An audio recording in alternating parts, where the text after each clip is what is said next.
Konnichiwa. So we are the Team 6, the HANAMARU team, and we are composed of Awi, Mega, Kenneth, and also Nadira, and yours truly. So basically, our issue here is something related to education and illiteracy in India. And we are finding now solution for educating tribals to mitigate their vulnerability. Because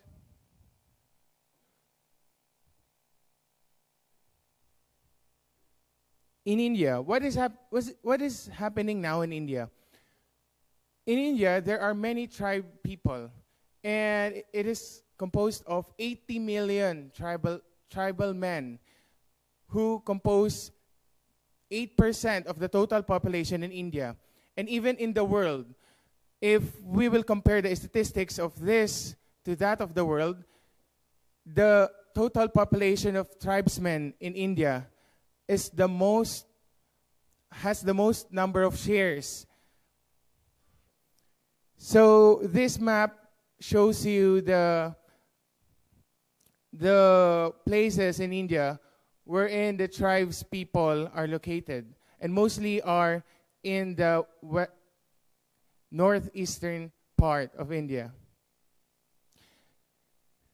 This pie chart shows you the distribution of scheduled tribes in India, and there are lots of tribes in India. So what are the causes of vulnerability among the tribes people? We have the illiteracy, we have malnourishment, lack of basic needs, language barrier, no electricity, lack of teacher, especially those who know the tribal and national language. Because did you know that in India, there are many tribes there who has their own dialect or own language. So they cannot comprehend with those from the cities. And the bottleneck of the issue is that there are language barrier, the distance, illiteracy, and poverty. So by providing language and core values education through innovative software, this is our solution.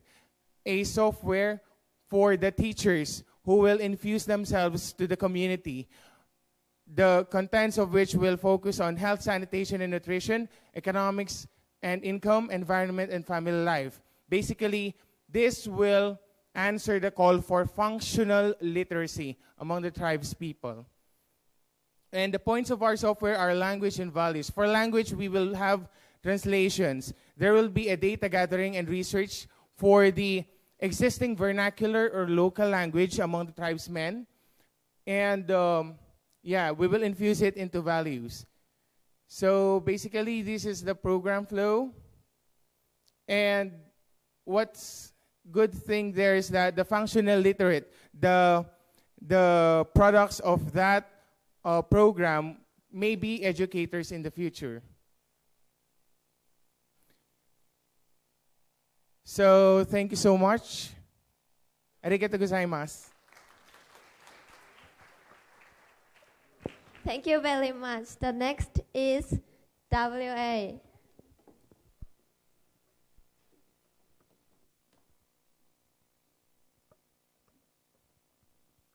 Good afternoon, everyone.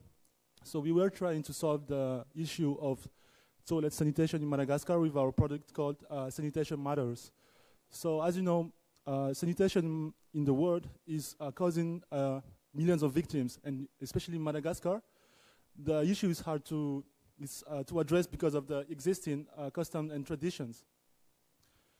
So the bottleneck of our issue is that Malagasy people doesn't have the habit because of the customs and tradition to clean up and to keep the infrastructure clean. So that's what we try to solve with our product. So my colleague will introduce you briefly about the product.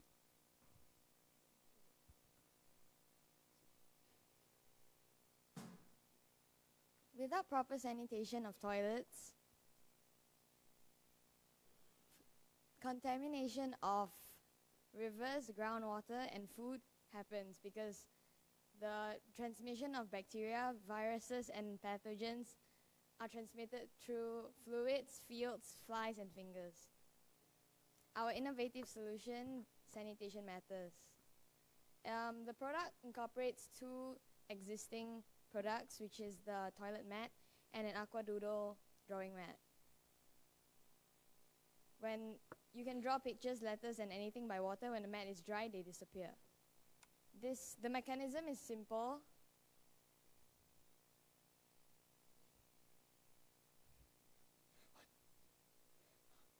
Okay, when in contact with water, the shape appears. And the toilets are provided with wet brushes that function as pencils.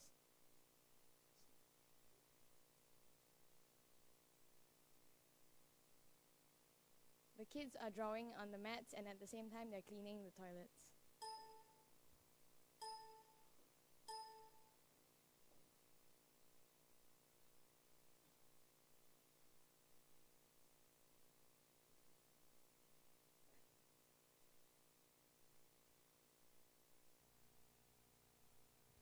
Yeah, so the innovative behind the product is just we are associating fun with an activity which is not sexy and cool as cleaning the toilets. So we are targeting the children because children are easy to educate, and we also can make a long-term impact so that they can keep the habit of cleaning toilet and keeping the infrastructure sanitation clean when they will become adult. So thank you, everybody.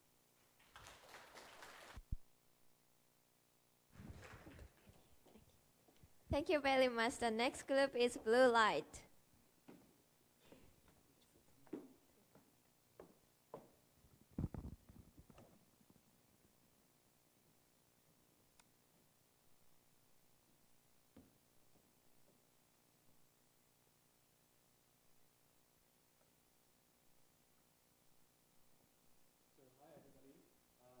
We are Team Blue Light, and today we're going to talk about how we can improve the street trash situation at Dakar, Senegal. So Dakar, Senegal is situated in Western Africa. It's the capital and the biggest city in Senegal.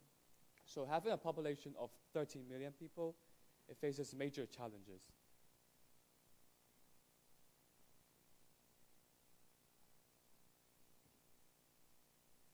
So what does 15% represent here? It's actually the mortality rate of children under 5 years old. It is also ranking the 29th worst country in the world. So the situation is very heartbreaking, right? And this is mostly caused by infectious diseases, which is also caused by poor sanitation environment. So people in Senegal simply does not understand the importance of trash-free environment. So what's the bottleneck here? Is that the people do not have the mentality of throwing trash into the bins. So our solution is a character trash bin, which will be implemented in the kindergarten in Senegal. And for the daily use of children, which targeting 4 to 6 year old, our bottleneck again is the mentality, lack of mentality of the people in Senegal to throw the trash into the trash bin. So our question is that how can we motivate people to bring their trash with them and come to the trash bin and throw it? So we get one idea from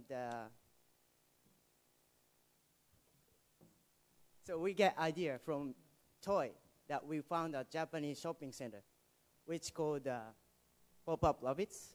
As the name itself explains, if you place a figure, rabbit figure, it pops up. It's easy but fun. So we combine the idea of this toy with the normal trash bin and create our product. So basically, kids come to the trash bin, and there is a pedal, and if the kids push the pedal, their favorite animal character pops up, and they will throw the trash into their mouth. So unlike adults, the children is still on the progress of developing their habits or custom. And so I think throwing the trash to this trash bin again and again will create the new habits which will last for the rest of their lives. And we do believe which will impact for the future generations when they become educators or when they become parents. And we do also believe that another effect, which is when they come back to home and with the new habits and throw the trash properly in front of their parents, what do their parents think? It will affect their parents' mentality. So what we create by this product is just a small mentality of children, but we do believe that this will spread other generations and the future generations, and will contribute to drop the mortality rate in Senegal. Thank you very much. Thank you very much. The next group is OHANA.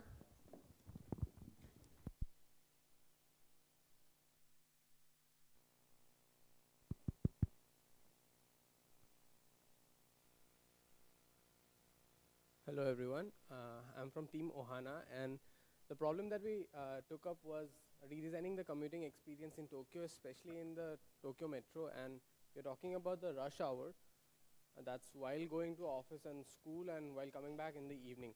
Now, what we understand by innovation is somewhat not really creating a very new product, but using the present kind of a scenario in a way that is very much sustainable, as well as something which is in a new way.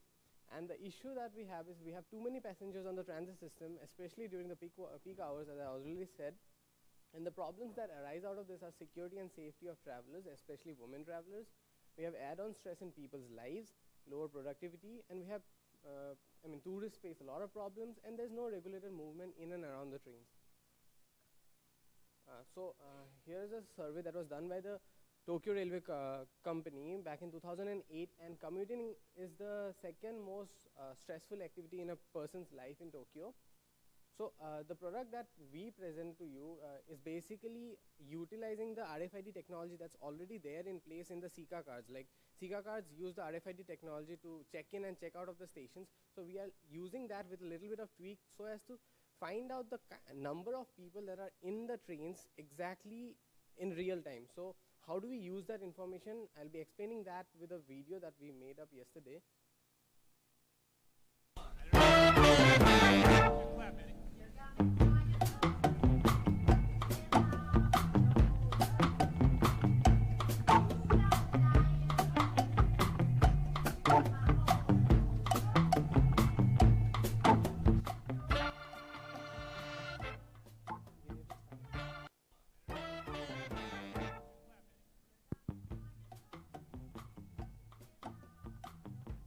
So basically everyone, we are targeting the customers who are using Sika cards, and now once the person gets inside a train, the system gets an information as to the person is in which car, and using that information we relay that information to the users who are waiting on the platforms in a way like this.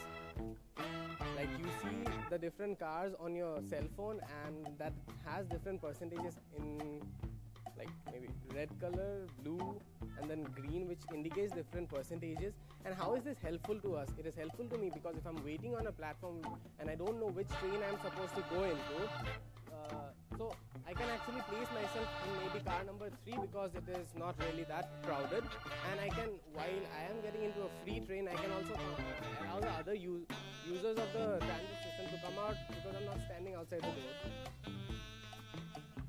And that information is also displayed on the platforms.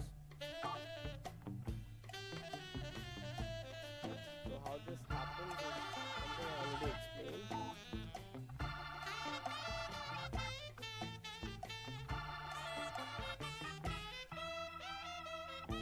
Those are our train cars, and that is the platform. So these red ones are the RFID gates that we'll be installing as a part of the system.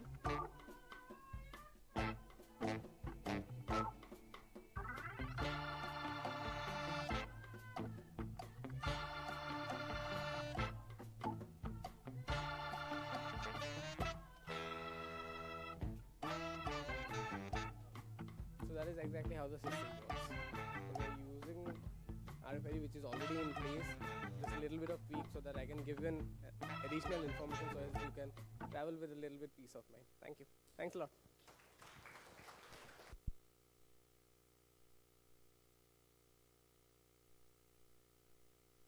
The last group is from YORAMAN.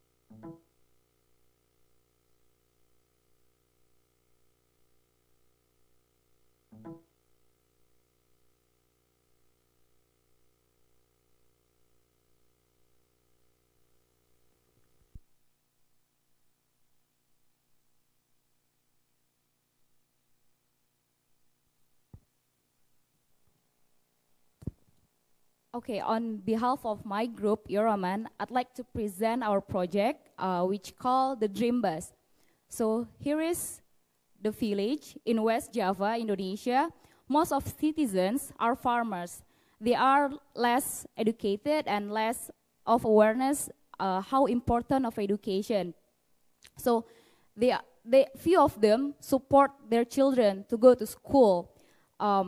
Then according to our study, both parents and children are lack of motivation about education. Why do we care about motivation? Because motivation is related to behavior.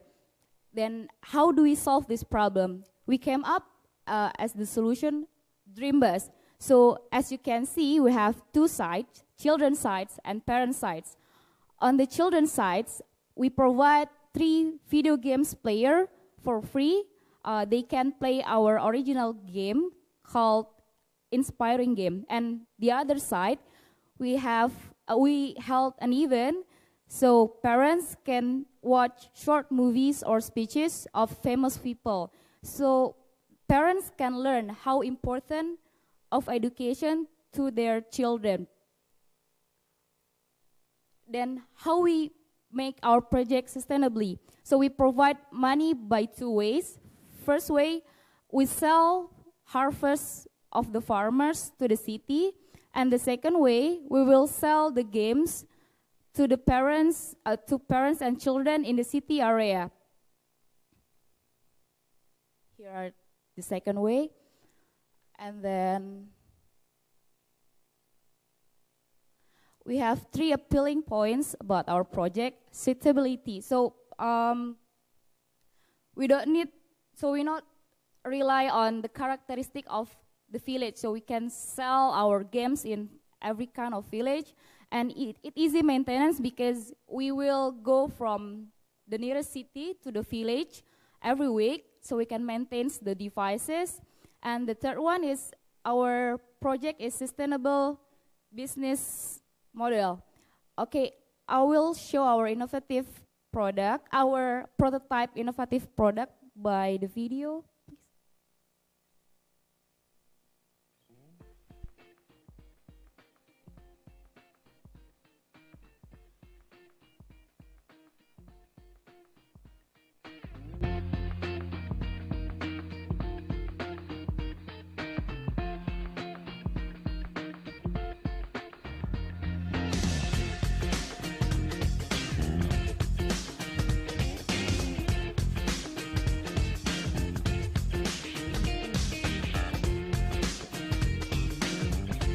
There are 3 types of the game. Here's the first one.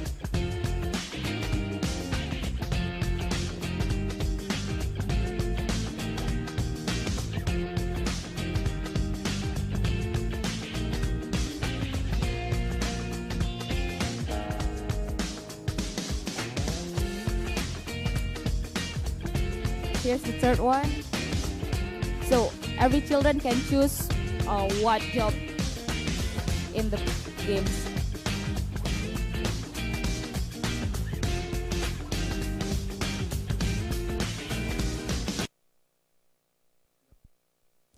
What makes our games different is we provide the games that broaden children's mind, that they have many choices for their future life. Here's the end of presentation for our group. Thank you for listening.